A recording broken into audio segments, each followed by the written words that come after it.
Esto es La Entrevista con Raúl Valladares.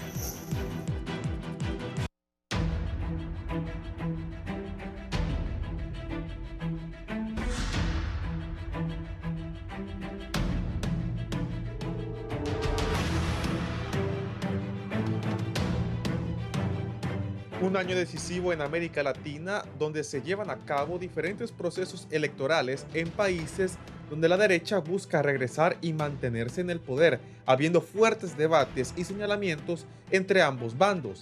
En Argentina la campaña está encarnizada, siendo uno de los favoritos el controversial candidato de extrema derecha Javier Milei, cuyas propuestas han llamado la atención del electorado, alcanzando un 30% en las elecciones primarias. Milei propone la dolarización en Argentina, eliminar varias secretarías de Estado y tomar acciones de extrema derecha. Las encuestas muestran que Milei tiene una intención de voto de entre el 25,2% y el 35,6%, mientras que Sergio Massa del peronismo gobernante cosecharía entre el 26,2% y el 32,7%, y Patricia Bullrich de Juntos por el Cambio de centro derecha lograría entre el 21,8% y el 28,9%, y si el 22 de octubre estos números se convierten en realidad, habría una segunda vuelta entre Milei y Massa el 19 de noviembre. La ley electoral de Argentina establece que para imponerse en primera vuelta, un candidato necesita obtener el 45% de los votos o bien el 40% y 10 puntos de ventaja sobre el segundo postulante más votado. En Sudamérica, la semana anterior, Ecuador eligió al presidente más joven en la historia de ese país, el empresario Daniel Noboa, quien en segunda vuelta se impuso con un 52% de los votos frente al 48% de su contrincante, la correísta Luisa González. Sin embargo, Noboa gobernará solo hasta mayo de 2025, ya que estas elecciones extraordinarias estaban convocadas para escoger al sucesor del presidente Guillermo Lasso y así completar su periodo después de que el mandatario aplicó en mayo la llamada muerte cruzada, un mecanismo que también le permitió disolver la Asamblea Nacional del Ecuador. En El Salvador la situación tiene varias polémicas. El presidente Nayib Bukele busca permanecer un lustro más al frente del poder ejecutivo de ese país centroamericano, pese a que según varios analistas y opositores aseveran que la ley de esta nación vecina no contempla la reelección y algunos lo tachan de imitar lo que en el pasado hizo en Honduras Juan Orlando Hernández. Mientras tanto, en México las encuestas dan como favorita a Claudia Sheinbaum, la ungida por el presidente Andrés Manuel López Obrador para continuar su proyecto con Morena. Una reciente encuesta en La Nación Azteca posiciona a Sheinbaum como la favorita al llevarle al menos 20 puntos de ventaja a su contrincante, la senadora Xóchitl Gálvez, quien es la candidata del Frente Amplio por México conformado por los partidos PAN, el PRI y el PRD. Algunos analistas señalan que en el último año del sexenio del presidente López Obrador, el presupuesto de México en su mayoría estará orientado a inversión de infraestructura y proyectos sociales con el fin de ganar más votos para Sheinbaum.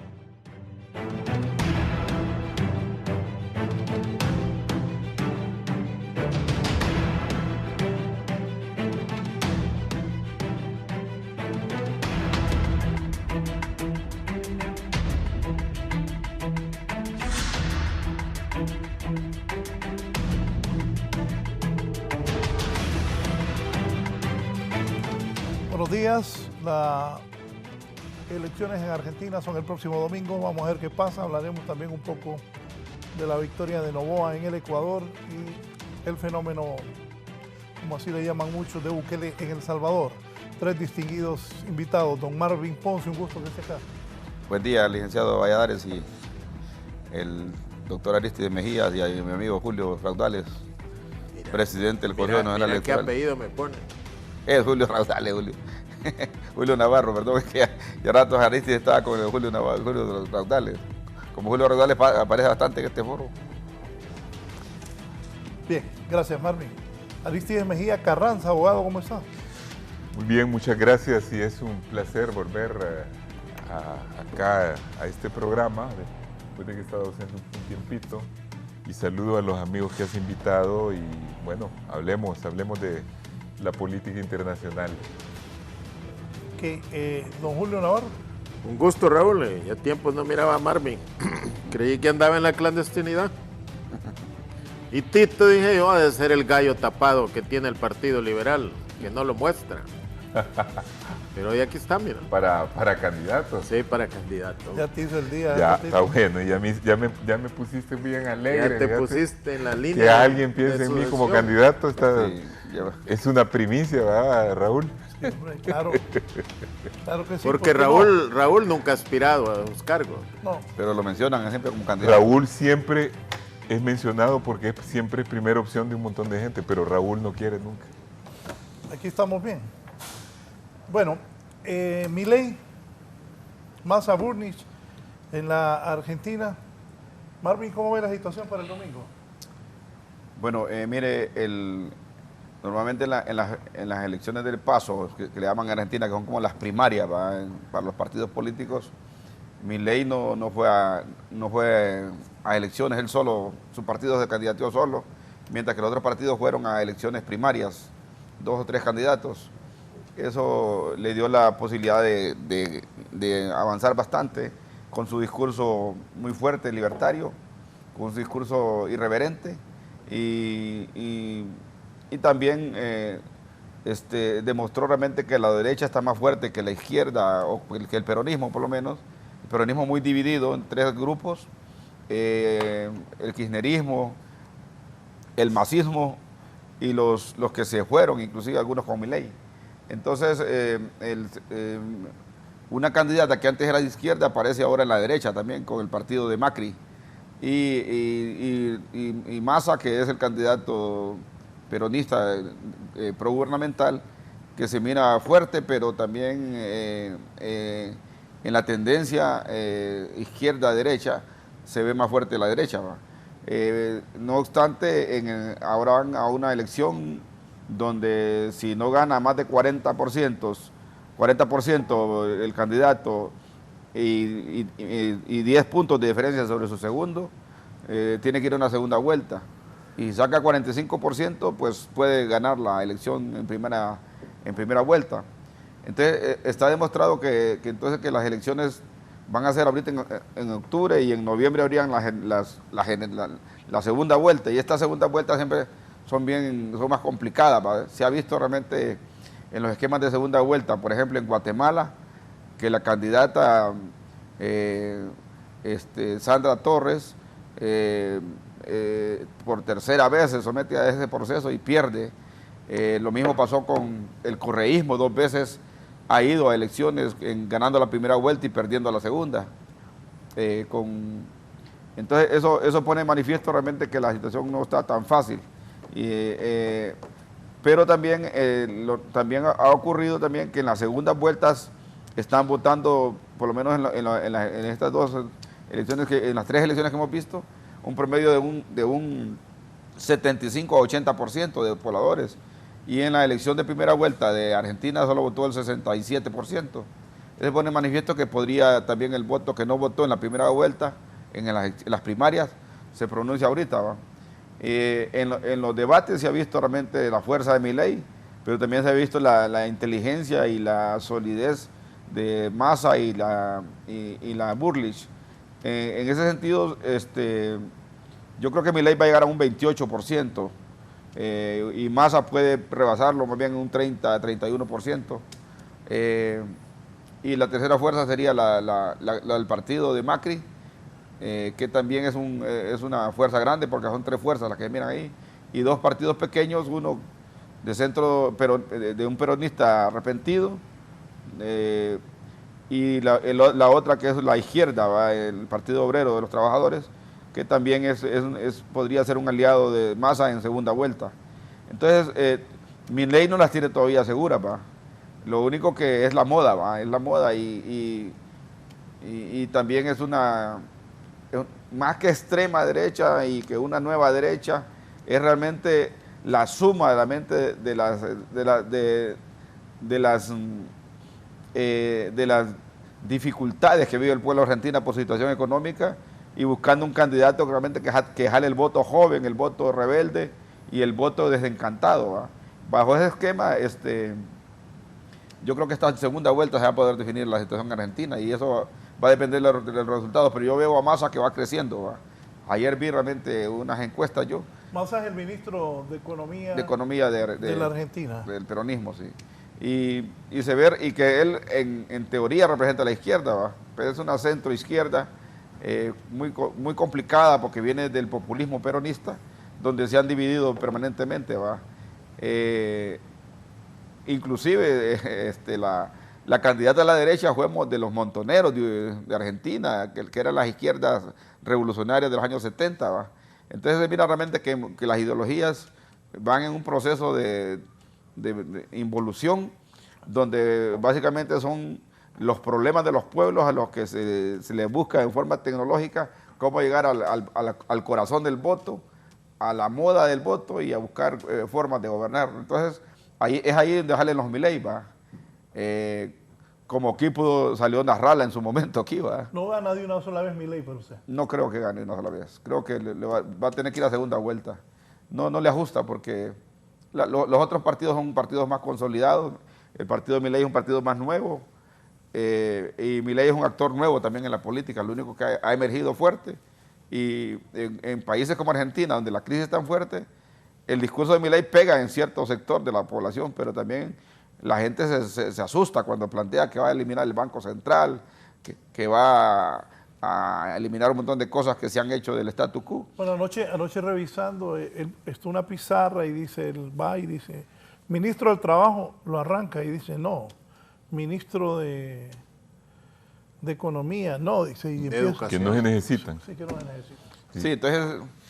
Que es libertario. Es el libertarismo también es para traer el voto joven, para que mire que él es rebelde, irreverente, revolucionario en el esquema de la gobernabilidad. Y eso realmente es su carta de presentación. Y no hay duda que se nota que los partidos políticos tradicionales han perdido tanta fuerza que cualquiera puede emerger desde abajo para arriba y subir. ¿Va? Aquí en Honduras podía aparecer un Milei.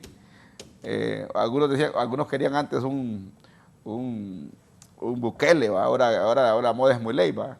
Porque estas tendencias políticas de outsider se han metido tanto en la partidocracia que fácilmente en los partidos débiles, en la debilidad del proceso de partidos políticos, se pueden meter acá, ¿va? Sobre todo en Honduras, que todavía tenemos un sistema de partidos políticos fuerte, ¿va? Fortalecido, de primera generación todavía, partidos políticos. Cosa que no ocurre en Costa Rica, que desapareció. Ahora es un outsider, el presidente de Costa Rica es un hombre que no tenía recorrido político y por eso mire usted cómo rompió las relaciones de Costa Rica con Honduras prácticamente, ¿va? Porque no tiene esa estrategia estadista, para poder inclusive buscar integración. También pasa el esquema de Bukele, pues se vio cómo desmanteló a partidos fuertes como Arena y como el FMLN, con una propuesta novedosa basada en tecnología y juventud. Y en Guatemala lo que estamos viendo básicamente es lo mismo, ¿va? Cada periodo electoral hay un partido nuevo que gobierna, ¿va? Los partidos se perdieron. En Panamá se mantiene por el torrijismo que dejó una huella, maneja y también la derecha de los Arias, ¿va? Entonces se mantiene todavía ese esquema. Lo mismo que en República Dominicana, pero ya en todo Centroamérica los partidos políticos han perdido tanta fuerza que ya no son por la vía de partidos tradicionales que se está gobernando, excepto en Honduras que todavía tenemos ese esquema, ¿va? Ese esquema, ¿va? Aunque el Libre no es un partido tradicional propiamente dicho, pero sí está metido en el marco del esquema de la partidocracia hondureña, que también le permite entrar como fuerza política, como entró en esta última elección, con más de 1.800.000 votos, que casi nunca en la historia había pasado eso. Y vemos realmente que ese fenómeno del Libre, después de un golpe de Estado, un déjà vu político y de poder, los pone realmente con una gran responsabilidad de gobernabilidad y también de enderezar el Estado de Derecho hondureño. Sin embargo, vemos realmente que el panorama político en Honduras es complicado todavía, no se ve realmente, está faltando inteligencia política, inteligencia para el diálogo, y Mel, que es el gran actor político, va a tener que recomponer el mapa político de su partido y de los otros partidos para poder gobernar 2023 y 2024 y 2025. Aristis, ¿cómo ves tú la situación Argentina y el resto de lo que estamos hablando? Bueno, yo pienso que Milei es un libertario, como se ha definido, pero además de libertario es lo que se llama un anarcocapitalista, porque él lo que pregona es que hay que disolver el Estado y que hay que ir quitando ministerios, que hay que ir quitando subvenciones, que hay que dolarizar la economía. Dolarizar la economía en Argentina en este momento es casi imposible, porque no hay ni dólares en Argentina. Y equivaldría a que el salario de una persona, el salario mínimo que anda en $170, más o menos, pasara a ser $35. O sea, sería un sacrificio enorme para la clase trabajadora argentina. Por otro lado, indudablemente que estos fenómenos surgen aún en países con gran nivel de cultura política y de cultura general, como es Argentina, ¿verdad? Porque en Argentina la gente sí lee, uno va a la calle en Argentina y habla con cualquiera y se da cuenta que es un pueblo de un buen nivel educativo, pero hay un hartazgo porque cíclicamente la Argentina, que fue otrora uno de los países más ricos del mundo en los años 40, y de ahí el gran recuerdo de Perón, que supo repartir esa riqueza. Perón lo que hizo es repartir esa riqueza, no tanto producirla. Le dio a los trabajadores y entonces hubo una gran bonanza en ese tiempo. Es un país que ha ido siempre cayendo de la riqueza a la pobreza, de la riqueza a la pobreza, con crisis económica. ¿Recuerdan la crisis de la Rúa, que hizo que el presidente se tuviera que ir del poder? Le sucedieron 3 presidentes como en 2 semanas, y de ahí vino Kirchner, y Kirchner, el hombre, el marido de la actual dirigente, El tuerto. sí, Ernesto Kirchner, logró ordenar el país. El país estaba como en un 40 y pico % de pobreza, mucho para la Argentina, lo bajó a 20%, subió las exportaciones de carne, etcétera, etcétera, y de soya. Y entonces logró mejorar, y eso le valió después a Cristina Kirchner ganar 2 elecciones, pero el desgaste del kirchnerismo es enorme, porque este último gobierno, que también es kirchnerista, ha vuelto a poner a la Argentina en un 40% de pobreza y en un 138% de inflación anual. Es una cosa increíble. Ahí te pagan y al día siguiente el dinero que te pagan ya no vale casi nada. Tenés que ir rápido a comprar porque al día siguiente ya no puedes comprar lo mismo con el dinero que te han pagado hoy. Oye esto, saluda Raúl, ese Milei está tan a la derecha que hasta Arístides, en comparación, parece un radical de izquierda. Saludos a los distinguidos invitados. Gilberto Ríos. Es que Gilberto lo ve la óptica del estalinismo, entonces muy a la izquierda. No, yo no tengo absolutamente No ve Gilberto el leninista. nada que ver con las... Mire, la política de Milei se asemeja a eso que he descrito, con matices de bolsonarismo y matices de trumpismo. Y claramente, pues, cuando se habla de libertarios, y hay que definir esa palabra porque se va a empezar a hablar mucho si él llega a ganar la primera vuelta, que creo que solo la primera vuelta va a ganar. El libertarismo es muy diferente del liberalismo. El liberalismo pregona un Estado de Derecho, un Estado que sea suficientemente fuerte para administrar el país.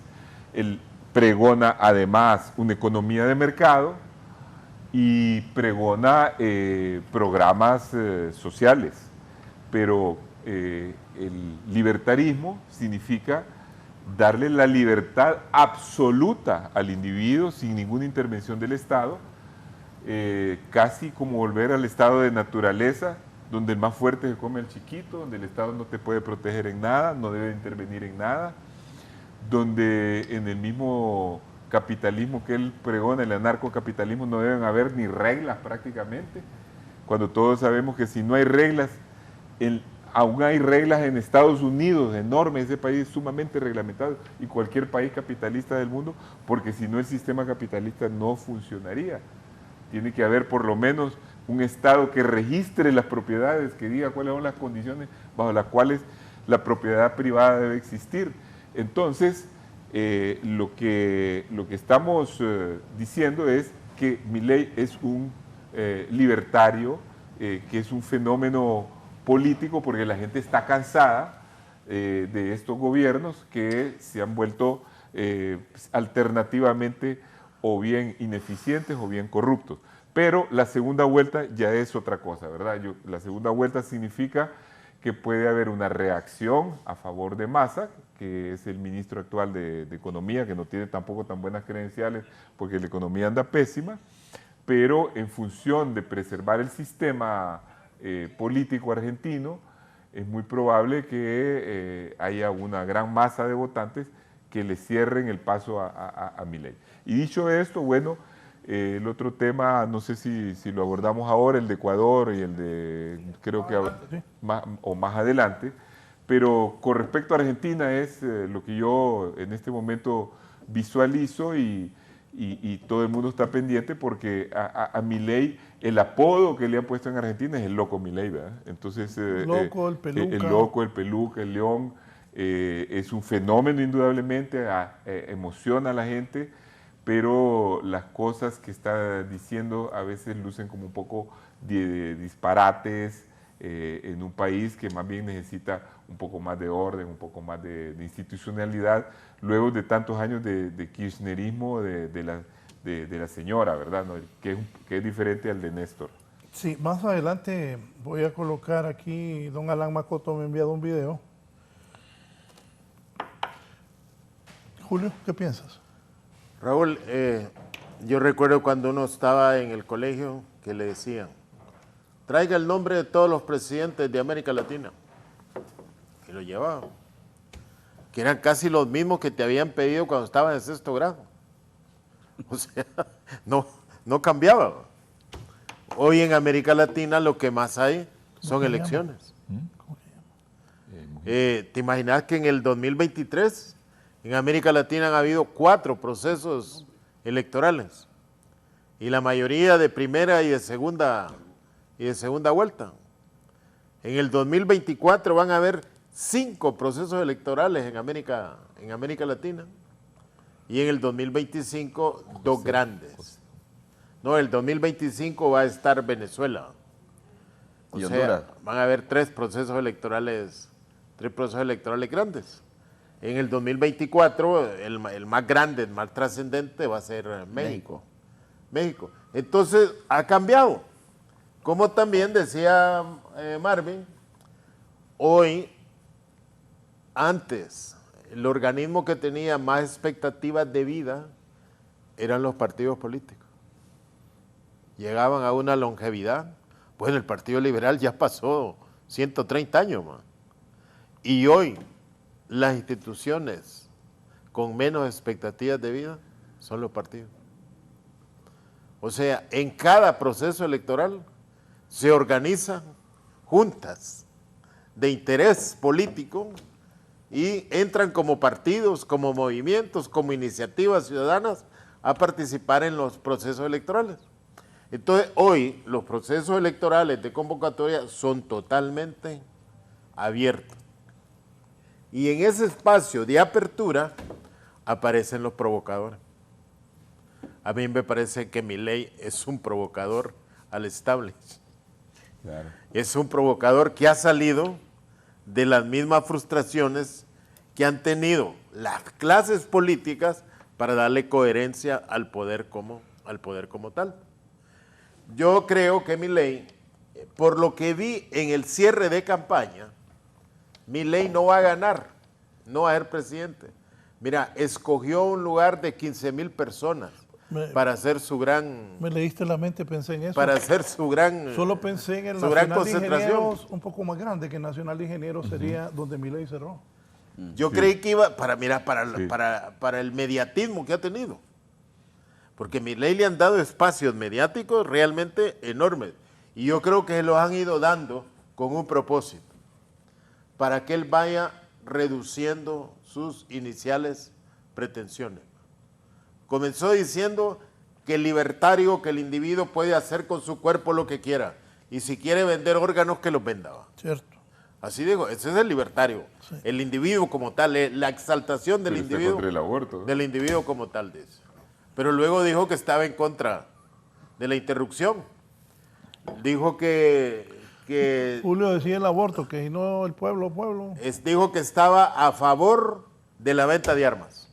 Libre venta de armas. Si los delincuentes compran armas, ¿por qué los honrados no van a comprar armas? Ahora ha venido diciendo que hay que venir regulando, que va a dolarizar.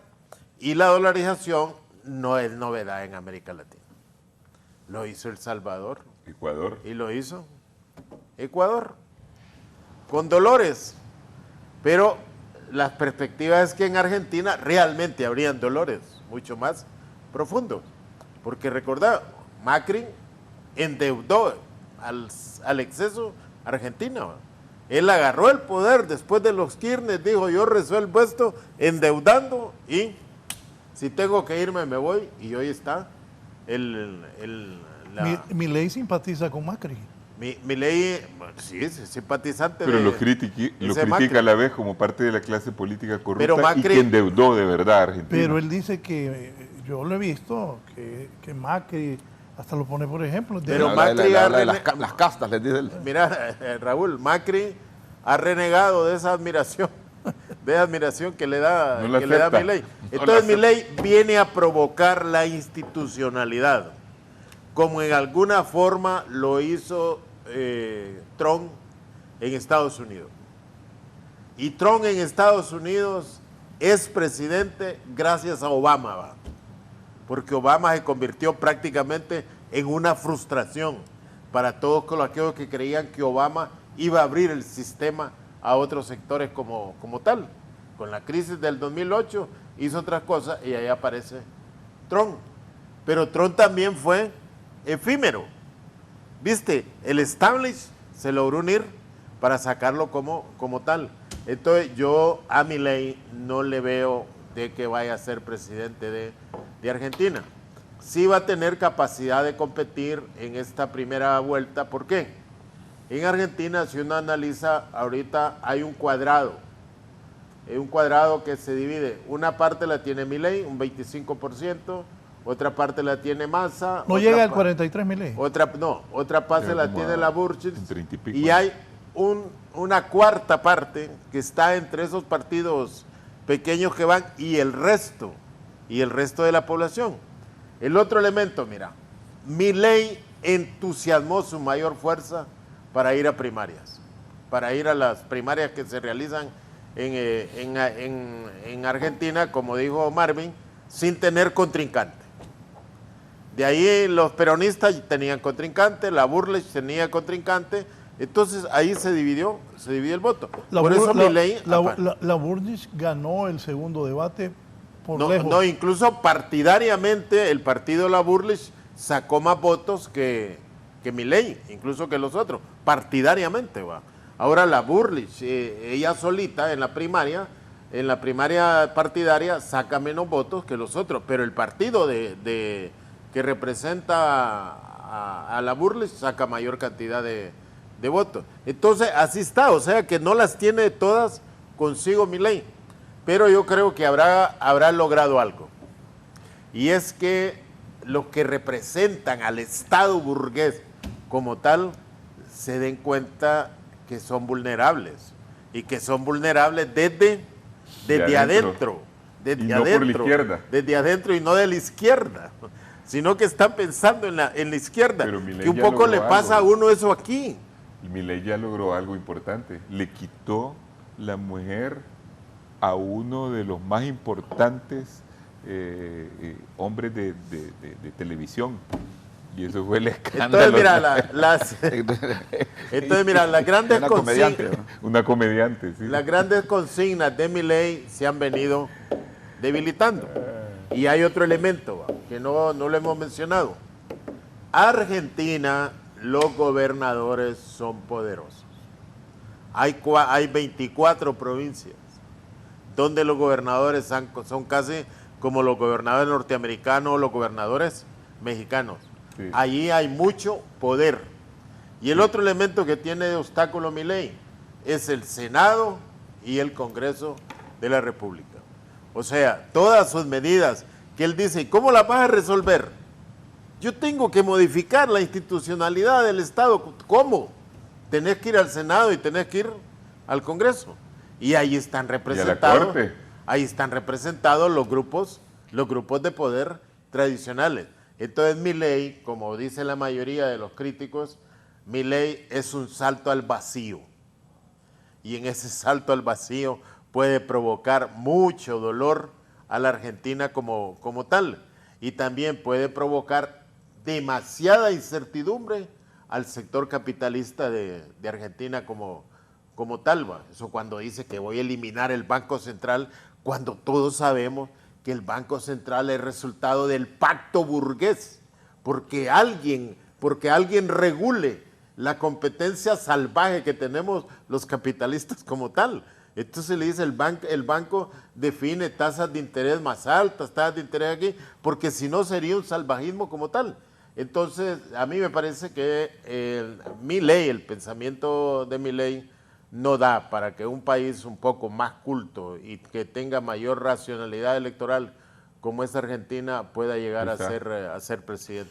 Yo voy a leer el comentario del licenciado René Amador, que es el propietario de Tecnimarketing. Pero antes, don Alan Macoto, padre, me ha enviado esto de José Pepe Mujica, el expresidente de Uruguay, sobre las elecciones argentinas. Por favor, compañeros. Hay una economía para el resto del mundo y para Argentina hay otra. Porque siempre nos sorprende. Argentina es una cosa indescifrable. Porque es un país que tiene una mitología. ¿Cómo se explica usted que el ministro de Economía, con una inflación como tiene la Argentina, va a pelear la presidencia? ¿Sabe por qué? Porque tiene el respaldo de una cosa que no está conforme con él, pero que lo van a votar, que se llama peronismo. Porque ese animal existe, es una mitología que tiene el pueblo argentino. ¿Marvin? Totalmente cierto. Sí, hombre. Totalmente cierto. Y mire, bueno, Mujica es un emblema para América Latina de lo que creo de lo más rescatable que todavía se ve realmente de los líderes de América Latina.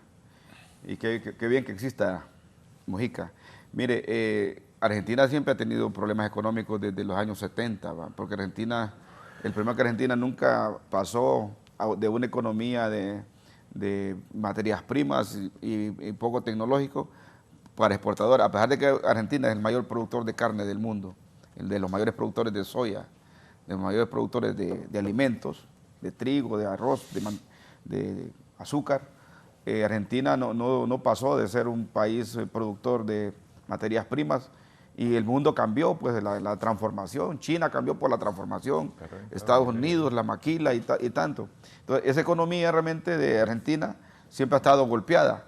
Ha estado golpeada en los últimos tiempos. Usted puede ver desde que estaba Domingo Cavallo, que quería, desde como decía Tito, antes del kirchnerismo.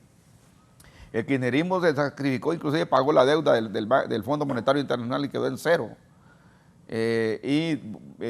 Macri con ayuda de Chávez. Con la ayuda de Chávez, sí.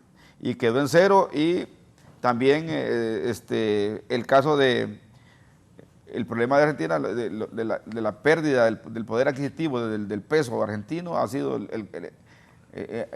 por eso salió Macri, por eso salió muy mal parado el presidente actual Fernández, y eso es lo que refleja, ¿va? Que el ministro de Economía, como decía Mujica, ¿va? Que tiene la crisis argentina, es candidato, pero es representante de una fuerza peronista, ¿va? Versus una fuerza nueva como la de Milei y la derecha tradicional que está en la señora Burlich, que es el macrismo, pues el partido de Macri. Entonces, bajo ese esquema y con el análisis que hacía Tito, Julio y Tito, los dos juntos, se cree realmente que Milei ya en estas segundas elecciones no llegue a concitar todo el voto para ser presidente, producto de realmente que el pueblo argentino esté en una de las crisis más terribles de su historia. Y el voto va a ser bien pensado, pues, porque es una población bastante avanzada en la educación, con altos niveles de pobreza, pero la pobreza no se refleja por la falta de educación o la falta de acceso a servicios de salud, sino se refleja por el poder adquisitivo y por la política económica que ha tenido Argentina, por la pérdida del poder adquisitivo del dinero para comprar la canasta básica y otros productos. En esa perspectiva, yo lo que sí está claro realmente es que el peronismo puede volver a ganar, o la sorpresa la puede dar la Burlis con el macrismo, que también ella se ve más cerebral, es una mezcla de izquierda a derecha, y además se ve realmente que es una mujer con bastante recorrido político, y esa mujer que no aparece como la favorita para poder gobernar Argentina, podría dar la sorpresa en un momento dado, y no tanto Milei ni el actual gobierno de Massa. Póneme esa encuesta que RTV Española dice que los argentinos están convocados este domingo a votar para elegir un nuevo presidente. Entre los principales candidatos que luchan por las llaves de la Casa Rosada en medio de la creciente crisis económica que vive el país se encuentra un ultralibertario, una conservadora y un aspirante a centro de la coalición de gobierno. Esa encuesta va un poco con lo que dijo Pepe Mujica, el expresidente de Uruguay. Si queda así, la segunda vuelta sería complicada para Milei. Claro, Totalmente. claro. Ahí no gana. Si queda estrecho, no gana. Y digo eso por Sergio Massa, que, como dice Pepe Mujica, es el presidente de la economía, el ministro de Economía de Argentina, pero tiene al peronismo atrás. Así es. Tiene al monstruo de Perón.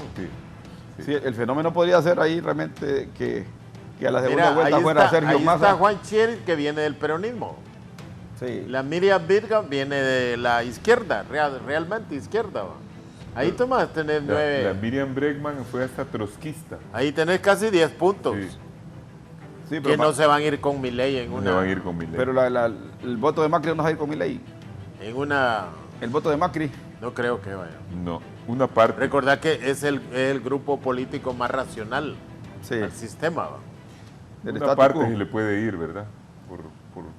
Yo lo que percibo Me dice mi pero hijo, ¿qué pasaría si ganara? Oiga, me dice mi hijo Raúl, en la segunda vuelta se unen Milei y Burnis y se acabó, son la derecha.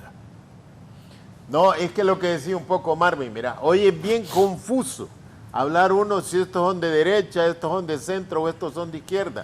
¿Por qué? Mira, hoy están apareciendo candidatos que tienen una mezcla de propuestas que van más dirigidas a los jóvenes, a los nuevos electores, que se entusiasmen por algo nuevo y que condenen el pasado, que así partidos realmente doctrinarios con un discurso que puede fomentar a desarrollar más el capitalismo como tal o crear un capitalismo salvaje como habla Milei. Entonces, los viejos conceptos derecha e izquierda, a mí me parece que ante los movimientos que hay en América Latina como tal de carácter electoral, queda muy, muy corto. Por eso el concepto de populismo está más acertado como para ver por qué lado andan los candidatos. Yo pienso, Solo les leo esto de don Omar García. Buenos días. Y su directo panel. A la Argentina le alcanzó su arrogancia cultural y política y Milei será el látigo corrector de las fallidas izquierdas y derechas empobrecedoras. Yo no pienso que la díada izquierda-derecha ha desaparecido. Ha mutado, que es diferente. Y una de las razones por las que ha mutado es porque al haberse desindustrializado el occidente y pasada la industria allá a China y a la India, ha desaparecido como tal, como fuerza política, el proletariado y el sindicalismo. Acuérdense que la fuerza de los partidos socialistas y comunistas se debió en Europa y en estos países de América Latina a concentraciones de la clase obrera en barrios, en donde había una vida obrera, una cultura obrera, donde había la cercanía, donde había el sindicato, la fábrica, etc. Y a la aglomeración posterior, sobre todo en América Latina, de migrantes del campo hacia la ciudad. Al desaparecer la industrialización y debilitarse el sindicalismo, nosotros vimos aquí mismo en Honduras, que es una sociedad bastante atrasada con respecto al primer mundo, hemos visto que el sindicalismo se ha hundido. El sindicalismo, que antes era una fuerza inconmensurable, que tenía una trascendencia nacional, que lograba hacer parte de los acuerdos nacionales, ya no existe. El sindicalismo no es ni la sombra de lo que fue. Entonces, ¿en qué ha mutado el partido de izquierda? El partido de izquierda, al haber caído también el muro de Berlín y haberse demostrado que la economía socialista es un fracaso total y que la única economía que funciona es la economía de mercado, en sus diferentes acepciones, por supuesto, hay varios tipos de economías de mercado. Entonces vino y agarró otras causas. ¿Y cuáles son esas causas? Primero agarraron la ecología, aunque después los partidos ecológicos se apartaron e hicieron su propio partido verde. Partidos verdes.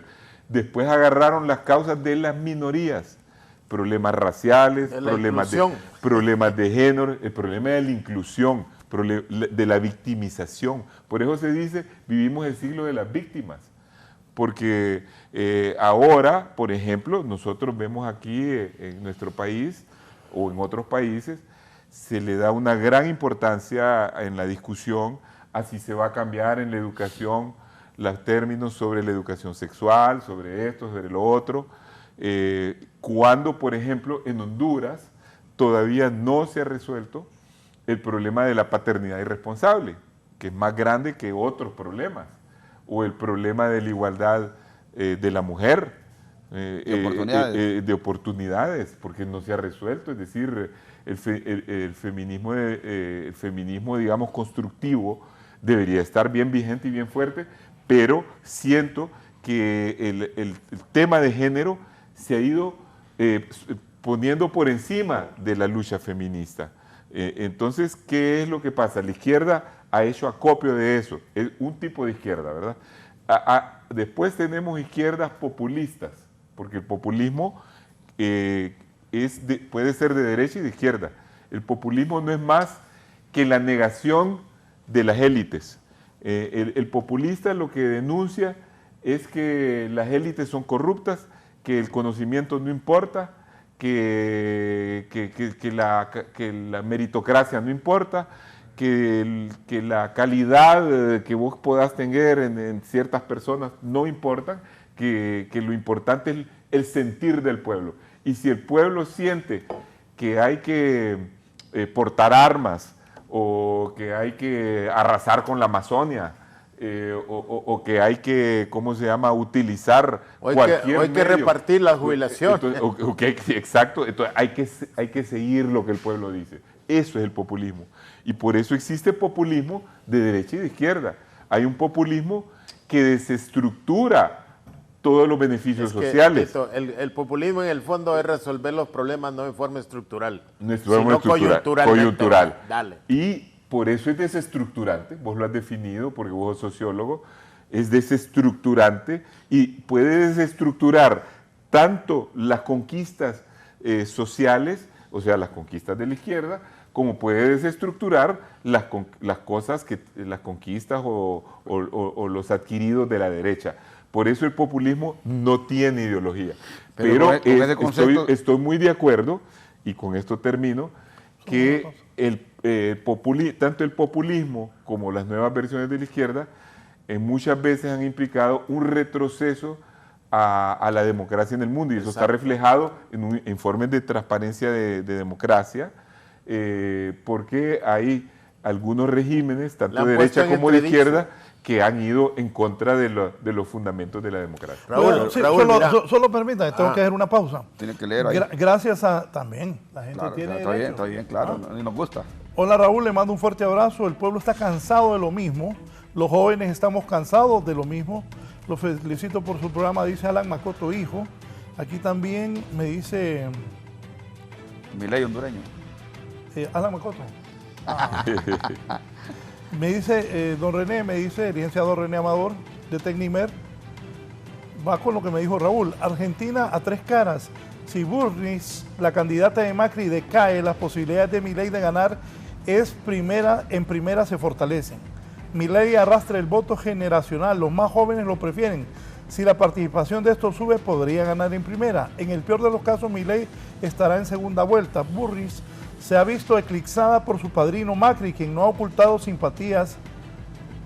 Lo de Massa, el candidato oficialista peronista, pero más a la derecha, a pesar de la grave crisis económica, el dólar y la inflación lo están golpeando, está vivo. Y si hay balotaje y llega, tiene chance de ganar más que Milei, dice Tecnimer, que nos pone esto.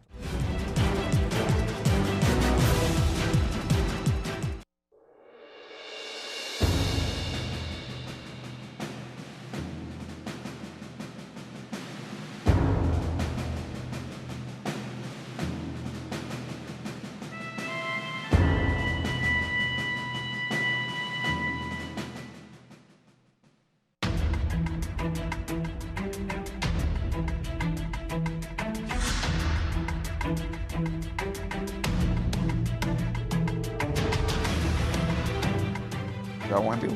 Mira lo que acaba de decir Tito. Dime. A Tito se le apareció el ADN Sí, lo veo.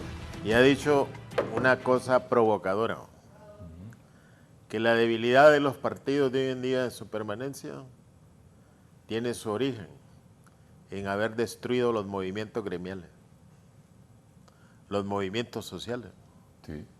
que eran el soporte de esos partidos como tal. Sobre todo los de izquierda. Fíjate. No, incluso de derecha. Sí. Y el neoliberalismo, ¿recordad? Se encargó de eso. Y la burguesía, los clases dominantes, parecían satisfechos en que desapareció movimiento obrero, movimientos de tal cosa, etc. Estudiantil. Estudiantil desapareció. ¡Qué bien va! Entonces lo que decía Tito, hoy no hay referentes para políticas públicas. Yo recuerdo antes. Y fue sustituido por la sociedad Ni civil. compromiso. Claro, yo recuerdo antes. Fue sustituido, Mira, fue sustituido por sociedad civil. Sociedad civil está también claro, desapareciendo. Claro, y entonces mira, yo recuerdo antes, era fuerte el COE como gremio. Sí. Sí, era fuerte. Y era fuerte. Las cámaras. Incluso, de mira. Era, ya no. No, mira, ya no. Mira, porque el COE ya parece dividido. Mira, ¿quiénes eran los voceros del COE antes? Eran los empresarios. ¿Quiénes son hoy? Una gran cantidad de muchachos que agarran, que vayan a hablar por ellos. Porque pareciera que les da vergüenza plantear la problemática del sector privado ante el pueblo hondureño y ante Una declaración del COEP repercutía. el O de la gobierno. universidad. Y ante el gobierno como tal. Hoy no, mira, hoy te mandan técnicos, vaya, hable usted. Y entonces esos técnicos hablan de un montón de estadísticas como tal, va. Porque saben que el sector empresarial como tal ya no está así con una imagen de unidad, sino que aparece subsumido en posiciones de intereses particulares de acuerdo al nicho en que invierten. Pero mira, lo que dice Tito es muy cierto. El gran debilitamiento de los partidos, de la orientación de sus políticas públicas, de su capacidad de convocar por ciertas ideas, por ciertas aspiraciones, tiene que ver mucho con la destrucción, y no debilitamiento, destrucción del movimiento organizado. Y Sí, es pero- parte del ADN. pero Recuerda recuerde- que Tito, pero su papá viene de... Aquí en Honduras se había fortalecido el movimiento popular, era el más fuerte de América Central, por lo menos. Todavía cuando Mel había movimiento popular, movimiento indígena, movimiento sindical, movimiento campesino. Bueno, los sindicatos... Fueron la fuerza de Mel antes del golpe de ¿Sabe Estado, qué me recordó? incluso eran los empujones de la cuarta urna. Usted me recordó cuando yo estaba... El golpe se lo llevó. Cuando yo estaba en HRN, que le di apertura a los sindicatos, a los COEP. derechos humanos, pero eso ya no existe aquí. No, ya no. ¿Te acordás cuando el COEP daba un pronunciamiento? ¿Y cuántas veces el COEP y los trabajadores, bueno, ellos hicieron la Fórmula B, ¿se Sí, acuerdan? hombre. Sí. ¿Se acuerdan? Hicieron la Fórmula B, y resolvieron un montón de problemas de cuando había Los crisis militares nacional. con ellos negociaban. quiero- con ellos, quiero- Pero había ¿sabes qué crisis pasa, nacional. Raúl? Lo que pasa es que el COEP, Solo quiero oírle a unos televidentes que me están escribiendo que eso de los partidos políticos emergentes, ahí lo voy a tocar, o los que quieran escribir otro día con mucho gusto. sí, es que lo que pasa es que... Y si no, que le pregunten allá No, es que directamente a por él. eso, si es que me dejen de Hace barrio. 3 periodos el presidente del COEP era un empresario bancario y aliado del gobierno. Siempre están aliados. Entonces, el presidente del COEP siempre está aliado con los negocios del gobierno. El anterior era cementero, vendía cemento y el gobierno anterior y vendía el de ahora es cañero. El de ahora es azucarero y vende fertilizantes. ¿Y cuál es la principal política agrícola del gobierno de Yasomara? El bono tecnológico que le llaman. Entonces, ahí hay un negocio. Entonces, el presidente del COEP siempre está ligado a los negocios del Estado. Entonces, por eso ya tiempo el COEP dejó de ser dirigido por los empresarios y lo dirigen los empleados. Sí, sí. Por eso es lo que Increíble. decía Julio. ¿va? Entonces, ya dejó de ser una voz fuerte. ¿va? La universidad está intervenida hace 5 años y no pasa nada. No han podido hacer ni nombrar estudiantes. Hay un pleito todavía y ya no es una voz importante en Honduras. Marvin, pero también... solo 30,000 solo un estudiantes paréntesis, menos. También con lo del COEP pasa que han creado una superinstancia que es el capítulo latinoamericano para Honduras del CELAC, que es donde están los más grandes empresarios del país.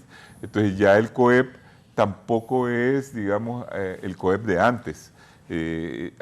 Eso ha ido modificándose. Hay otras políticas que están por arriba del COEP No, que pero como voz popular, independientemente que no fuera a favor de la clase trabajadora, pero era una voz fuerte, que por lo menos para temas de Estado, se reunían los obreros cuando usted decía la opción B, por ejemplo, cuando se reunieron para definir una política en la crisis que había en el Partido Liberal en ese tiempo, se tuvo que tomar una decisión. ¿Recordás el golpe que dio López Arellano el último? ¿Con quiénes habló? Sí. En el Consejo Asesor En lo del que jefe de decís, Estado, en Cadeje. en la opción B, los militares con quién consensuaron. Sí. Primero, todos ellos. El mismo debilitamiento de los militares en el gobierno de Flores y de Maduro también Sí. provocó todo eso. El sindicalismo se fue debilitando porque el sindicalismo fabril desapareció y solo quedó el sindicalismo público. Público. El sindicalismo Exacto. público está dominado por el partido de gobierno con mucho clientelismo político que se ha ido debilitando. Y los pocos que ha quedado son los cafetaleros, ¿va? Y los cafetaleros, miren el pleito que hay que quieren intervenir o no intervenir al sector café, ¿va? Y tampoco que sea un movimiento Marvin, fuerte, ¿va? hay 49 diputados en el Congreso Nacional cafetaleros. Cafetaleros, sí. Y no es que sea un movimiento político fuerte el café, sino que el rubro es el fuerte. Y el rubro genera mucho dinero y hay muchos intereses, entonces también se cuidan, ¿va? A tal grado que el café, las instituciones del café fueron privatizadas hace 15 años. Sí. Y la Procafé era público, ahora es privado. Sí. El fondo Bueno, cafetero mira, era público, aquí- ahora aquí- es privado. Entonces, aquí- ahora, si se quiere realmente estatizar otra vez el sector café, tiene que haber un recambio ahí, y hay que tener una política clara. Pero cuando, digamos, Tito decía que los populismos buscan, por lo menos, que se busca realmente solventar problemas coyunturales y no estructurales, aquí realmente nosotros vemos que ni lo coyuntural se está resolviendo ni lo estructural. Entonces realmente el Partido Libre está obligado a dar un recambio político en la estrategia de gobernabilidad porque realmente está atorado en el Congreso, está atorado en el Ejecutivo y realmente ese presupuesto de la República, si no se desmonta esa alianza de la oposición o si no se busca un diálogo, ese presupuesto va a tener problemas. Los préstamos internacionales tienen que pasar a menos que el Consejo de Ministros se convierta en un pequeño parlamento, pero el gobierno tiene un gran problema realmente que tiene que resolver en el corto plazo, porque si no la gobernabilidad se nos va a venir complicando. Producto realmente que no estamos solventando ni problemas estructurales, solo la ley de justicia tributaria es un problema estructural, ¿va? Ahorita planteado en el escenario, ¿va? Y los problemas coyunturales, como lo del Congreso, como la ley de seguridad social, como los temas que tienen que ver con el RAP y FOSOBI, está detenido porque no hay sesiones en el Congreso. No digamos el problema de la canasta básica, el problema realmente que tienen que ver con la agricultura campesina, el problema de la pequeña empresa, porque la economía aquí en Honduras la maneja más el sector informal de la economía. Otro dinero que viene de las remesas, un 23% del PRIB son remesas. el sector privado significa un 31%, el formal, y la otra parte es el dinero del gobierno. Entonces el país tiene que recambiar un poco esa economía, tiene que haber una verdadera política económica en el país, porque si no vamos a entrar nosotros nunca nos hemos asomado siquiera a tener un pequeño problema como el que tiene Argentina en este momento, como ha tenido Sudamérica con esas hiperinflaciones. Nunca hemos experimentado eso. Y si no Gracias a los remesas. Si no paramos, si no buscamos una política de Estado y un diálogo político al más alto nivel, podemos caer en un hoyo terrible. Sí, me dice don Carlos Chactur, buenos días a los distinguidos panelistas. Creo que el debilitamiento de los partidos no es la destrucción de los movimientos populares, más bien creo que es el propio actuar de los políticos que llevan a la gente a perder la credibilidad y confianza en ellos, al actuar irracional y hasta ilícito de ellos. Caso más notorio que el presidente del Congreso Nacional, que se encuentra infraganti, cometió el abuso del delito de autoría, artículo 499, numeral 2 del Código Penal. Don Lito Barrientos me dice también aquí, primera vuelta gana Milei, segunda vuelta gana Masi. Milei es muy avanzada de escuela austriaca y va a causar miedo, dice don Lito Barrientos. Y don Jimmy Macoto dice, se cree que habrá balotaje. Raúl, una de las cosas que decía Marvin, el debilitamiento de la organización de trabajadores. Yo recuerdo en la década del 60, López Arellano creó el Banco de los Trabajadores.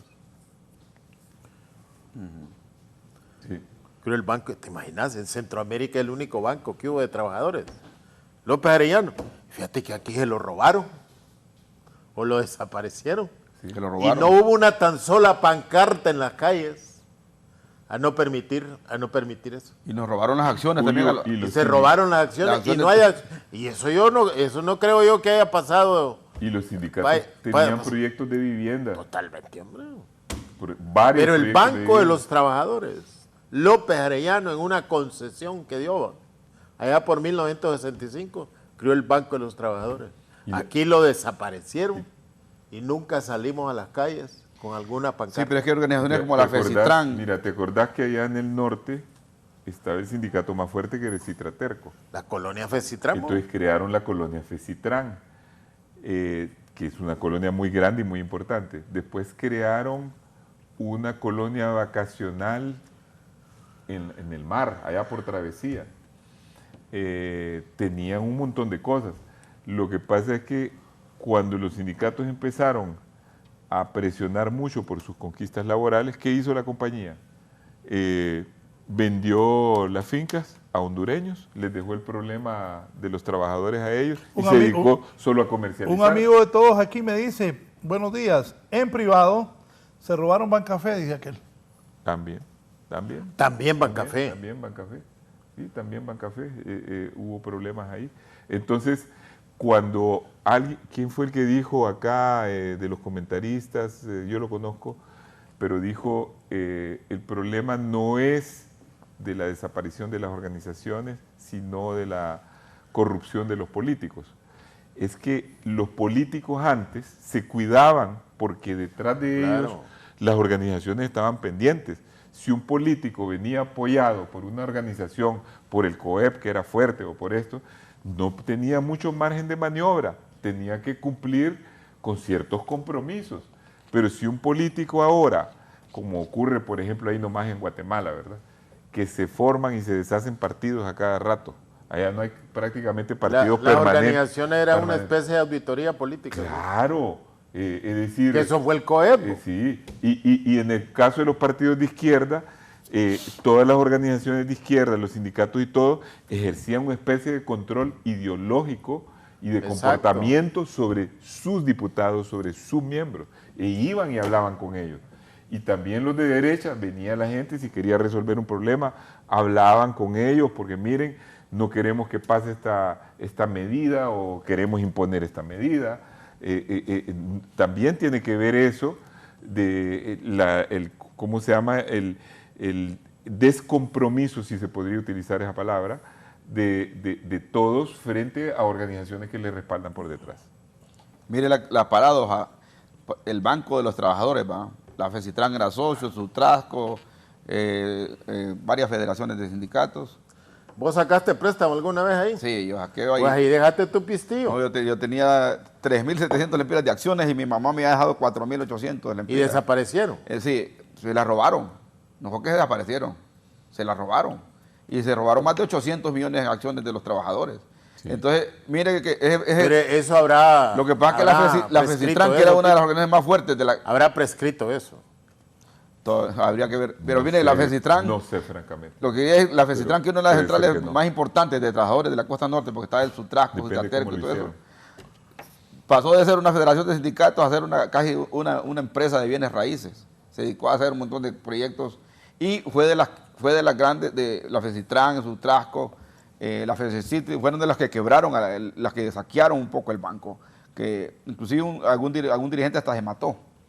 ¿Y qué pasó con eso? Entonces, pero ahí también estaban las acciones de los trabajadores, que cada vez que sacaban un préstamo le dejaban un porcentaje de acciones. Pero la paradoja es que después de ser un banco, los trabajadores, ¿quién es el dueño ahora del banco? Los salvadoreños. No. Banco Cuscatlán. El empresario más grande de Honduras. Ah, bueno, ya. Ya Pero- mencionarlo yo es peligroso. Entonces pasamos de un lado a otro. Le di Entonces, el nombre, Freddy Nasser, hombre. sí, ¿Qué fue el Freddy problema? Nasser. Sí, sí. Freddy Nasser, que le tienen miedo. No, ya lo dije ¿Y lo yo. adquirió? Sí, Freddy Nasser. Entonces, Raúl, mira, hay cosas- Freddy. al ver ese fenómeno de los trabajadores, un banco de los trabajadores después que se creó realmente para beneficiar a los trabajadores y todo eso, por el mal manejo y por todo lo que ha pasado, pasa a manos de la oligarquía, como decimos nosotros. Pa. Y eso realmente demuestra realmente que los sectores populares están perdiendo Claro, sus espacios. Pa. saqueándolos. Sí. Raúl, mira, con esta crisis de Guatemala, mire yo el otro día un periodista que estaba pasando, escasez de guineo en toda la costa norte, porque ahora el guineo lo traemos de Guatemala. O sea, la comida. Y vos escuchás empresarios aquí clamando capital extranjero. ¿Por qué no viene el capital extranjero? Y nadie quiere invertir en producir el alimento que usted 100 contenedores diarios que entran utiliza la gente de la guineo a costa Honduras. norte, el guineo traído de Guatemala. Entonces yo creo que necesitamos replantearnos las cosas. Y mira, el marco del sistema de dominación capitalista en nuestros países, la vulnerabilidad puede venir de dentro. Que les aparezcan gente como Milei, que les destruye las instituciones de mediación entre los conflictos del sector capitalista. Me dice una amiga que le quite el agua a Marvin. O el vaso de vidrio. Bueno, yo no pienso que el problema sea en sí mismo el capitalismo. El capitalismo es el sistema preponderante, es el sistema que quedó luego de la caída y del fracaso del sistema socialista como sistema de producción, como sistema productivo. Hay muchas modalidades de capitalismo, no es el mismo capitalismo en Europa que el que aplican en Estados Unidos, de ninguna manera. Y el capitalismo, desde que existe, pasa de crisis en crisis, pero va mutando. Incluso en el siglo XIX, cuando Marx escribió esa idea catastrófica del final del capitalismo, incurriendo en un enorme error, porque analizó el capitalismo de esa época, el capitalismo inglés, pero no ¿Y el previó... alemán? No previó, no, el de Inglaterra, y no previó nunca de que el capitalismo iba a mejorar las condiciones de vida de los trabajadores de Occidente, algunas veces a expensas de los del tercer mundo, algunas veces, pero no siempre, y que esto iba a crear reformas o iba a crear ventajas mucho mejores que las que tuvieron en el bloque socialista, porque vivía 1000 veces mejor un obrero de Alemania del Oeste que un obrero de Alemania del Este, ¿verdad? Había que ver las condiciones de vida de los dos, ¿verdad? Era incomparable, ¿verdad? Incomparable. Entonces, yo lo que pienso con relación a los partidos políticos es lo que hablaba justamente Julio. La desestructuración está haciendo de que los partidos políticos ya no se insertan no en organizaciones o en compromisos con sectores. El compromiso con el sector poblacional, de vecinos, de lo que sea. Claro. Cada día por eso se cree que se están borrando las ideologías de izquierda y de derecha, porque como no hay esa inserción, entonces puede surgir cualquiera con una idea loca ahí, con un discurso que guste en el momento, que se expande en las redes, que genera el odio inmediato. Miren lo que está pasando ahora mismo en Estados Unidos. Estados Unidos está en una crisis. Sí, hombre, Nunca había pasado. Está dividido totalmente ese país. Hay analistas que dicen que están al borde de dividir el país como en la guerra civil otra vez. Pues hay dos Estados Unidos. Bueno, destituyeron los mismos republicanos al presidente por primera vez, no sé en cuántos años, en un siglo, ¿no? Y no lo han podido elegir. Al speaker que llaman, que no es más que el presidente del Congreso, y no lo han podido reelegir. Y aquí es un drama porque no han podido elegir al fiscal. Entonces, ¿y de qué nos sirve el fiscal? Entonces, estamos viendo ¿de qué ha servido el fiscal? Cambios en el mundo, en donde también hay retrocesos, porque hay todo este montón de líderes fuertes que se imponen. Estamos hablando de Erdogan, estamos hablando de Putin, estamos hablando de Orbán en Hungría, estamos hablando de Netanyahu, y son estos líderes los que van destruyendo la institucionalidad, porque Netanyahu lo que estaba tratando de destruir, y por eso tenía bien dividida la sociedad israelí, era la Corte Suprema, porque él tiene problemas de corrupción. Sí. Entonces estaba tratando de destruir la Corte Suprema.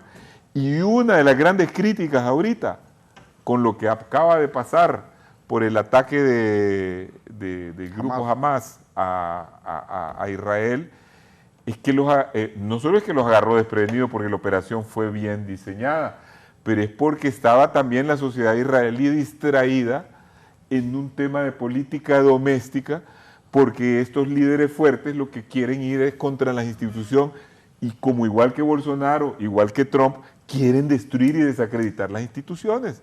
Ya no solo que ya no tienen un arraigo con organizaciones sociales o de otra índole o de vecindarios, sino que además se van para destruir las mismas instituciones políticas. Voy a hacer una pausa y los voy a reencauzar con lo de Argentina. Me está pidiendo la gente, dígale a Julio Navarro. En el sector Aguán sí hay producción de banano y ahora tienen tomada la plantación de Isletas Colón. Por cierto, anoche estuve con Adancito, que anda aquí en Tegucigalpa. Rey Canales me dice, Rey, aquí lo leo. Los únicos que invierten en este país es la empresa privada hondureña, y ha sido así desde hace décadas, porque a la empresa privada extranjera no le interesa venir a un país como este. La empresa privada hondureña sigue invirtiendo porque amamos Honduras y seguimos aún con todos los gobiernos nos acosan y maltratan. Deberían de hacernos una estatua a la perseverancia, dice Rey. Aquí dice Lito, ya se desviaron a lo nacional que ellos manejan, regréselos. Y Carlos Chactur, Marvin, el principal problema de la economía es que no hay políticas económicas. En el mundo, el sector primario de la economía aporta el 45% de la riqueza del sector económico. En Honduras no llega al 15%. Lo grave, no vemos iniciativas políticas encaminadas a que esto mejore. Buen programa, me dice Carol, deja mucho aprendizaje a los que nos encanta la política. Raúl, deberíamos de analizarlo el título. El 4 de febrero hay elecciones en El Salvador. ¿Por qué hay que cambiar el título? Analicemos el título en la próxima. Por eso los quiero, quiero regresar. No, cerremos lo de Argentina ahorita. Para mí...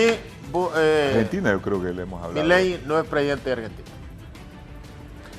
Bueno, yo pienso que la tiene difícil porque su porcentaje no es tan Milei, alto. Ojo, te voy a decir Milei algo. solo podría ganar cuando con 45%. Cuando empezamos el programa, a mí me gusta ver a Jaime Bailey, el periodista peruano. Bailey siempre ha dicho que Milei iba a ser presidente, Ya anoche lo vi dudando. Y lo vi dudando, volví aquí, y lo vi dudando como que iba a ganar. Ocupa el 40%, ¿no? Sí. Ocupa 40% con 10% de ventaja, sí, o 45%. Por eso, o 10 puntos de ventaja. 10% 40 no, con 10 puntos de ventaja o 45%. Pero Bailey, que a mí me parece un muy buen periodista, aunque es ultraderecha el hombre, ya anoche lo vi dudando. Y él aseguraba que ganaba Milei, pero ya anoche lo vi. Ya anoche lo viste. Que se puso un poco freno. Poneme un par de los spots y luego ligar la pausa de los 3 favoritos en la Argentina, ligar los spots y luego la pausa. Entonces, y de ahí venimos con la derecha. El avance de la derecha. Y ¿O no lo es que presidente, me pues? decía ese político, aquí hay que replantearse si gana Milei, pero dice Navarro que Milei no gana, para vos gana. Yo pienso que no, pero está en el aire la moneda. Arvin. Yo creo que no va a ganar. No va a ganar porque el voto duro que él tenía ya lo tiene.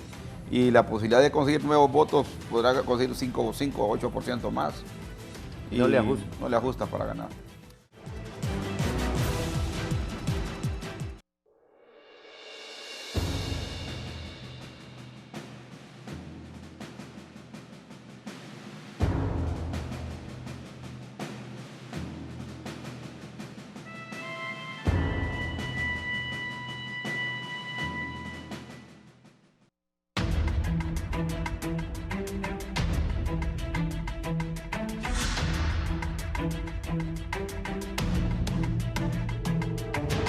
Jorge Arturo. Ten- Jorge Arturo. Tenía Jorge Arturo, ya lo Tenía dije, Saro, tenía que era un Orellana, operativo. tenía a Saro. Recordando a los ministros de Mela, están aquí en la pausa. Bien, la derecha Noboa ganó en Ecuador. Eso no lo esperaban. Bueno, yo pienso que... ¿Viene una ola de derecha de vuelta? Mire, es difícil... ¿Ganará la candidata en México de López Obrador? Es difícil decir, Sí. no sé si a mí me toca Dale, hablar, dale. bueno, es difícil decir de que ya viene una oleada de derecha por solo 2 o 3 países que están inclinándose hacia ese lado. En Argentina era previsible porque el kirchnerismo ya se había agotado. Es decir, el hecho de que la jefa era siempre la señora Kirchner y que estaba cuestionada ante los tribunales y luego el problema de la inflación y todo, ya era previsible de que podía había agotado. caer ese sector. Porque acuérdense que aunque gane Massa no viene de la costilla de Cristina Kirchner. Massa era contra él, contra ella. Entonces, Massa representa a otro sector del peronismo. Acuérdense que el peronismo es un fenómeno político porque del peronismo se reivindican tanto gente de extrema izquierda como de extrema derecha como de centro. Tanto eran peronistas los montoneros, que eran guerrilleros, como los de la AAA, que eran los fascistas que reprimían a los montoneros.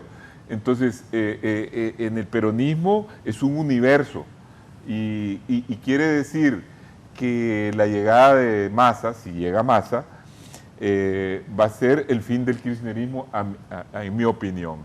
Y eso es porque ha habido 12 o no sé cuántos años, o 16 años, y generalmente en los países donde hay democracia, al final hay alternancia. Claro. Entonces no es que vamos a una tendencia. Acuérdense que hace poco ganó en Brasil la izquierda. Exacto. Entonces Brasil, que es un país más grande, el país más grande de América Latina, está a la izquierda. En México ganó como candidata de las primarias la favorita del presidente López Obrador. Fue una repetición del dedazo del PRI, ¿verdad? Acuérdense que López Obrador y todo eso vienen del PRI. Yo no entendía cómo algunos muchos hacían creer que Braz iba a tener posibilidades. Ebrard tenía bastantes posibilidades al principio. Tito, pero nunca tuvo el apoyo de López Obrador. No. Eso es lo que le faltó, claro. Solo eso. Y lo que pasa, solo eso le sí, faltó. pero acordate que cuando se quiere decir que se ha roto un paradigma, y eso es lo que quisieron decir los de... además, los del Xiomara dio el partido, ejemplo que las los de- mujeres pueden llegar al poder. Mira, sí, exactamente, pero cuando se rompe un paradigma, como lo que quisieron decir los de López Obrador, de que aquí ya no iba a ser como el PRI, pero cuando vos tenés tu ombligo en un partido, llevas todas sus prácticas. López Obrador fue gobernador del PRI y lleva en su ADN, como dijiste, y en su manera de actuar, muchas cosas del PRI, incluido el hecho de utilizar el dedazo para imponer su candidata. Y eso fue lo que le hizo ganar a Ebrard, porque Ebrard había arrancado como el que tenía más posibilidades, el más fuerte de todos. Entonces se impuso una práctica del PRI y eso no hay duda. Es como cuando nosotros analizamos Libre. En Libre hay varias, es heterogéneo, sí. Hay varios componentes, pero hay muchos que vienen del Partido Liberal y siguen en alguna manera pensando y actuando como liberales. Entonces, lo mismo pasa en el partido de López Obrador. Y luego creo que López Obrador, que mantiene todavía una alta popularidad, puede todavía alcanzar otro triunfo en virtud del debilitamiento del PRI, del debilitamiento del PAN y del hecho de que, aunque se haya hecho una amalgama en torno a esta otra candidata, Xochitl, pues no está muy claro de que la oposición tenga el tiempo de recomponerse y de lograr desafiar a López Obrador, al PRD.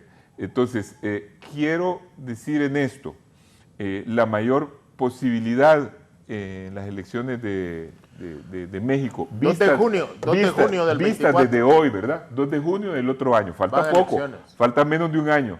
Vistas desde ahora, los pronósticos son favorables para que continúe en el poder el mismo partido.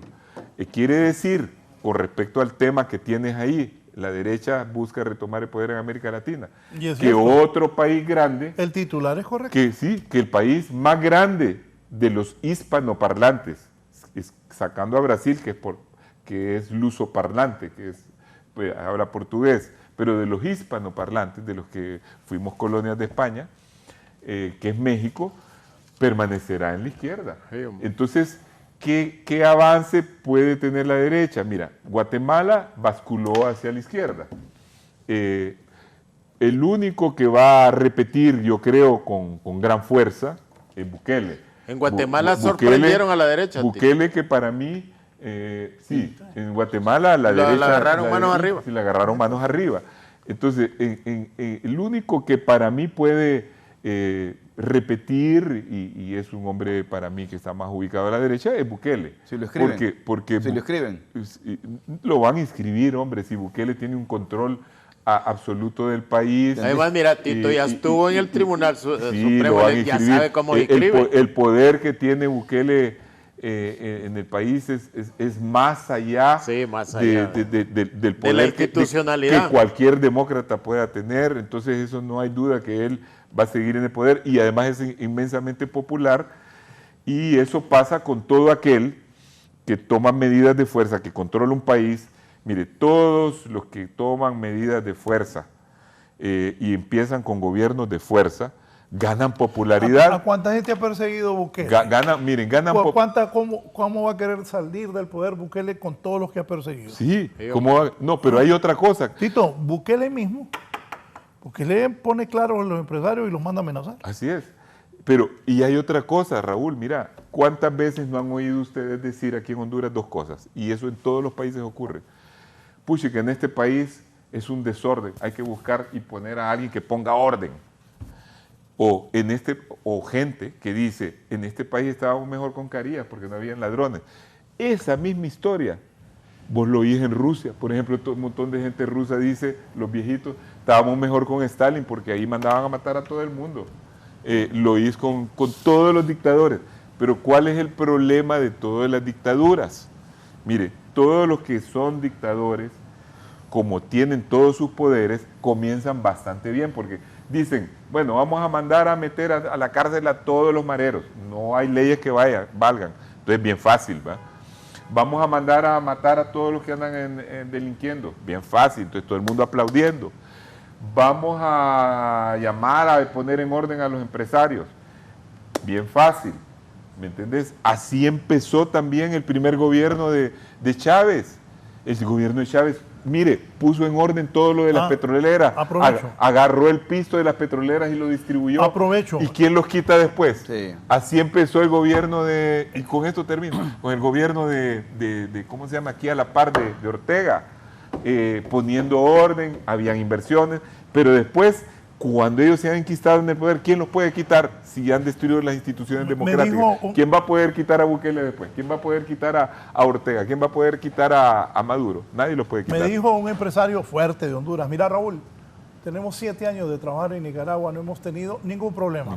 Me dice Antonio Rosa, Toño Morro, buen día, ya que hablaron del difunto Chávez, por dilapidar el pisto apoyando a los Kirchner y a otro montón, es que ves a 90,000 venezolanos cruzar mensualmente por Honduras. No es por las sanciones. Pero el primer año, a todo dar. Marvin. Mire, los fenómenos políticos son bien fuertes ahorita. ¿va? Fíjese que México, que es el país más machista, 2 mujeres van a pelearse el poder, que es algo novedoso.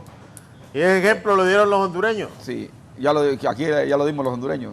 Pero allá en México es un gran fenómeno que Xochitl Gálvez por parte de la derecha y la Claudia Sheinbaum por parte de Morena y la izquierda van a pelearse el poder. En Guatemala una mujer perdió el poder en segunda vuelta en una tercera opción. En Ecuador una mujer perdió el poder ahorita que estaba a punto de ganarlo. Marvin, pero el que ganó en Ecuador va a gobernar hasta el 25 de mayo. Novoa. Sí. 16 meses. Sí, 16 meses posiblemente. Es el hijo de uno de los hombres más rico. El hijo de un hombre que participó en 5 procesos veces. electorales. Y el más rico del y país. en Guatemala ocurrió el fenómeno igual. Productor de guineos. Que los candidatos que menos posibilidades tenían de llegar a la segunda ronda llegaron, ¿va? Como el Novoa y este señor Arévalo. Ellos no mencionaban las encuestas. Y entonces la izquierda perdió el correísmo por segunda vez. Y en Bolivia, que donde está está la izquierda, están confrontados abiertamente Evo Morales con Arce. ¿va? Ya Evo es precandidato. Y ahí también podría perder precisamente por el problema de la división. Hemos visto también a Petro muy débil también, muy confrontado con la sociedad, pero sí rompió el esquema de que la izquierda llegara a Colombia, un país grande también. Entonces, realmente no se sabe aquí si es que la derecha va a ganar o terreno, porque aquí se va a matizar, creo yo. Marvin, la gran noticia es el acuerdo que llegó la oposición de Venezuela con Maduro para realizar elecciones en el segundo semestre del otro año. Correcto. Acuerdo. Sí, porque hay un acuerdo con Estados Unidos también. ¿va? Estados Unidos ahorita acaba de quitar las prohibiciones algunas que tenía sanciones sobre PDVSA, porque Estados Unidos está viendo el problema también Ahora, del la Medio realidad Oriente de América y ocupa Latina, el petróleo la de Venezuela. realidad de América Latina nos demuestra, Raúl, que los mandos, de acuerdo a una orientación, son cíclicos. Y eso ya se ha probado. Y entonces los partidos institucionalizados, ¿por qué se desesperan en el tiempo? En Honduras tenemos una oposición bloqueando todo lo que el gobierno hace. ¿Por qué? No piensan ellos que pueden participar, que pueden ganar dentro de tantos años, sino que se encargan a bloquear todo por la desesperación que tienen o por la falta de confianza en ser una alternativa del poder en unas próximas Y los elecciones. partidos políticos se están matando solos. Sí, aquí es bloqueo, aquí Entonces, no hay oposición, hay bloqueadores. Pero también, Julio, hay que ver también que hay que ver también aquí en Honduras, Libre, que se emergió como nueva fuerza política, fue por la vía de alianzas. Nasralla, que es el único fenómeno político que ha surgido novedoso en Honduras, no estructuró su partido y es un partido persona, pero sigue cargando 200,000 votos como mínimo ahí. Narrala va a ser otra vez el candidato del Partido Salvador de Honduras. No, lo va a arrastrar el Partido Nacional hasta con curas y que Mira. algodones lo va a llevar, Ajá, lo va a llevar pero- como, pero- Graba como eso, aliado. Raúl. Ayer, grabalo. marca eso. Ayer, Como otro, aliado, ayer como otro político me dijo, Como aliado lo va a llevar el Partido Nacional hasta con curas Estás y con en todo pleito. para tener esa. esto lo dijo un diputado nacionalista que lidera ahí, que Papi a la Orden va a ser el candidato del Partido Nacional. Entonces le dijo, ay, el Bob, le dijo el otro. Y Narrala. Sí, pero Narrala no. Entonces Narrala va a apoyar a Papi, porque dije que Papi Sí. no la va a soltar. Narrala va por la venganza contra Mel.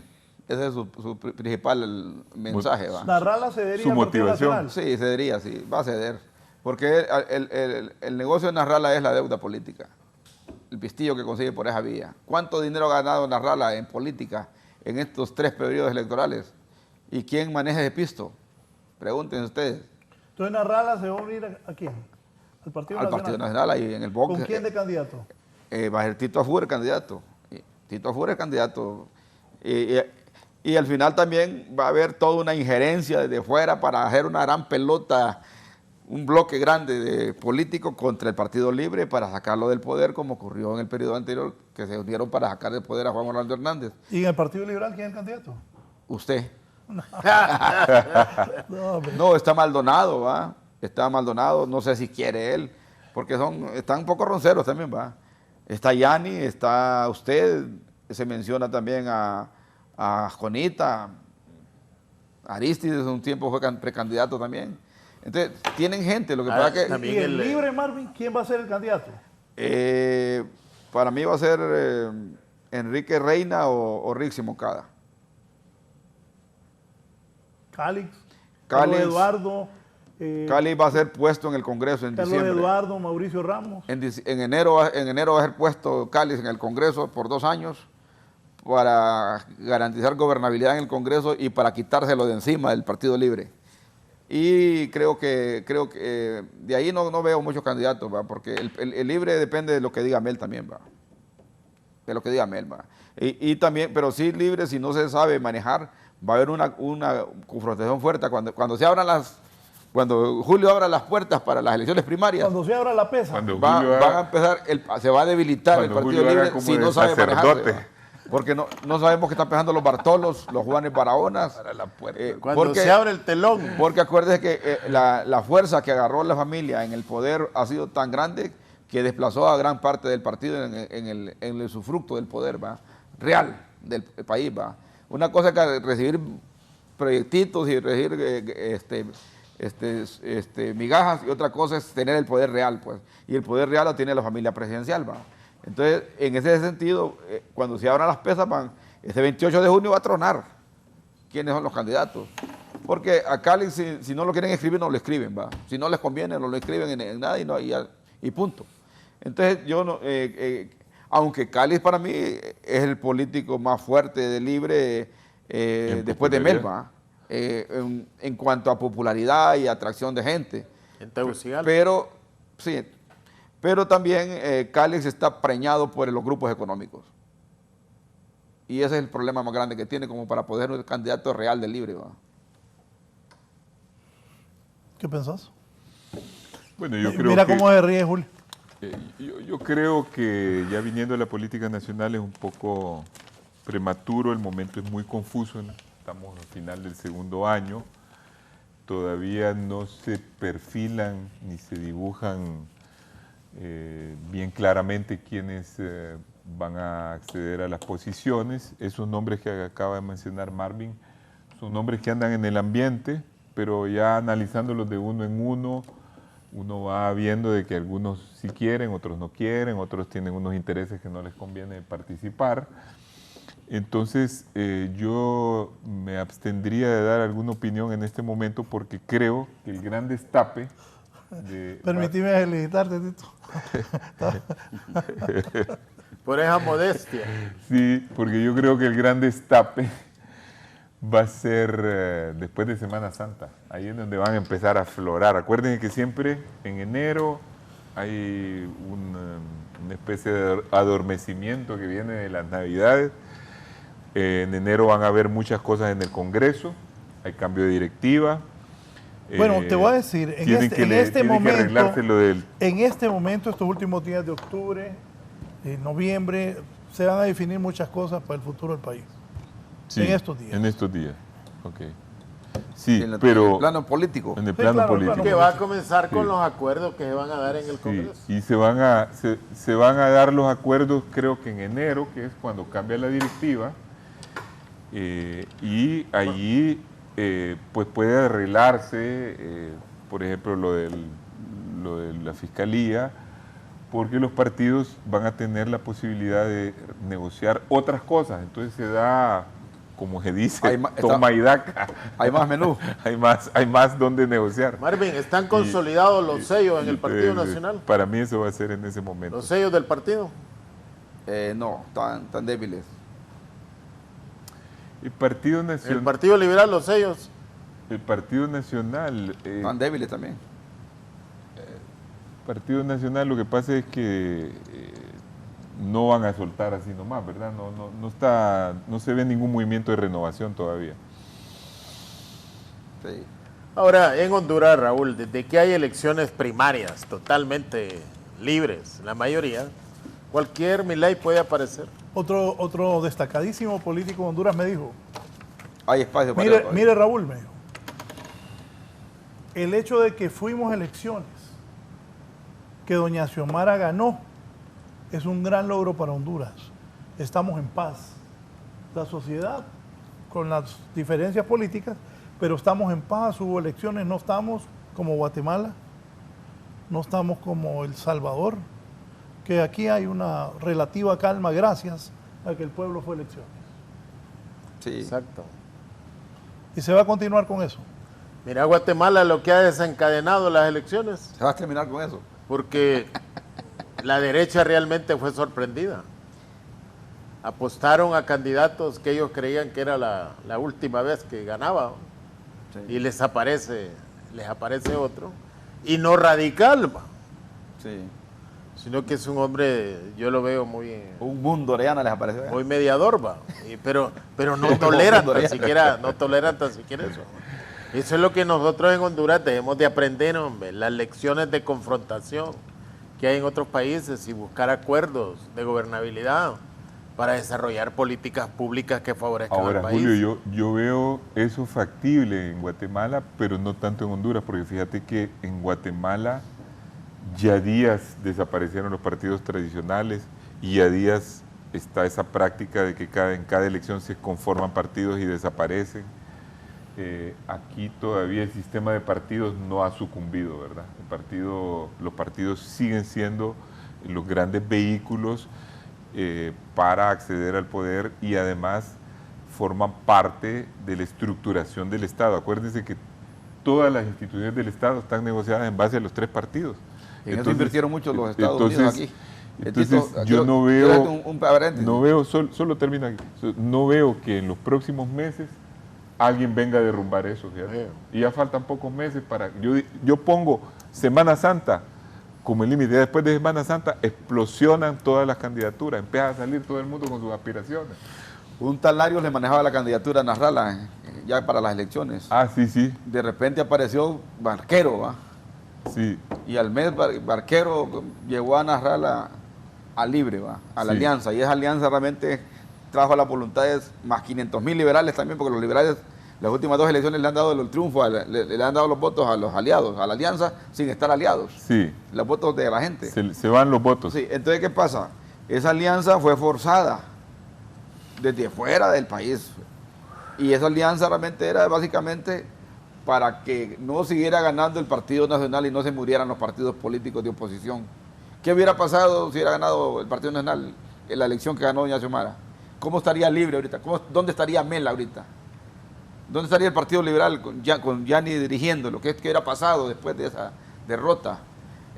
Recuerda que el Partido Liberal ya fue golpeado del golpe de Estado que se dividió y se ha golpeado también internamente porque no ha habido paz política entre los candidatos internos dentro del Partido Liberal. No ha vuelto a haber unidad pues, en el Partido Liberal desde que el golpe de Estado. Y entonces, si hubiera ganado el Partido Nacional otra vez, por 4ª vez, prácticamente es una ruptura los partidos tradicionales. Y ahí metieron la mano mucho los gringos. ¿Va? Por eso la alianza fue forzada, pues. No fue una alianza realmente pensada. No, además, mira, yo me fijo lo que pasa en España ahorita. Este país es que Sí. siguieron un camino de entendimiento y todo. Ahorita están... Bueno, no han logrado formar el tribunal. Sí. Sí. Y aquí nos asustamos, que te decía yo, porque no hay un fiscal. Un fiscal que toda la vida pasó en un hibernadero permanente. Pero hoy nos asusta de que no haya fiscal. Y hay resistencias realmente a eso. España, imagínate, España no ha podido nombrar hacer gobierno. Y ese es el modo de vida política que vamos la mayoría de los países. Ya no hay aquellos líderes inmensos providenciales, O sea, que hombres arrastraban y mujeres de y que Estado. tenían mayorías contundentes. Vamos a un mundo en donde cada vez más va a ser difícil la negociación política. Bien, nos vamos, Marvin. Solo acuérdese que habían antes en los partidos políticos referentes, dentro de los partidos políticos, lo que decía Tito. Sí. ¿Quién es el referente del Partido Liberal en este momento? ¿O del Partido Nacional? No los tienen. Solo Libre tiene referente en este momento. Libre. No hay. Entonces, para finalizar, como creo que el tiempo nos venció, agradezco la oportunidad de conversar con estos grandes líderes y analistas y expertos en política y compartir con usted, Raúl, en este gran programa. Pues ojalá que esas miradas que vemos del extranjero, de lo que está pasando en el extranjero, nos sirva a Honduras para poder realmente replantear que todavía, como decía Tito, estamos en paz después de la elección de Yasomara, en paz política, armonía y ciertos problemas que se dan normalmente en la gobernabilidad.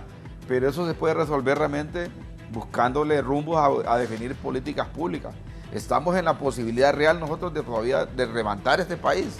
Tenemos las condiciones. Antes se hablaba del diálogo nacional y todo eso. Ocupamos a ser más pragmáticos, pero también a dialogar y tomar decisiones claves. Los que tienen poder, los partidos políticos, los dirigentes políticos, tienen que ser más proactivos. Quizás esa falta de referentes está faltando la posibilidad de un diálogo más amplio, pero también el que esté en el poder, mi amigo Manuel Zelaya Rosales, Mel, también debe, ya no miro el mismo Mel de hace 15 años, lo miro más trabado ahora, tiene que destrabarse un poco Mel para poder ampliar el diálogo político y buscar un rumbo. Y a doña Xiomara le espero realmente que ella tome las mejores decisiones como presidenta realmente, porque creemos realmente que ella es noble, pues, y puede cambiar todavía el país. En las manos de ellos está realmente la posibilidad de que este país mejore. Gracias, don Marvin Ponce. Tito. Bueno, Raúl, muchas gracias por tu invitación. He estado algo ausente de los programas de televisión, no por, como dice Julio Navarro, que soy el gallo tapado del Partido Liberal para ser candidato, sino que no he querido participar en programas de politiquería cotidiana, que a veces me fastidian un poco, yo creo que hasta el propio público. Me gustó mucho este programa porque le dimos una perspectiva de política internacional, eso sí me ha gustado bastante, y creo que de la política internacional podemos sacar lecciones y aprender para lo que está pasando aquí en Honduras. Muchas gracias.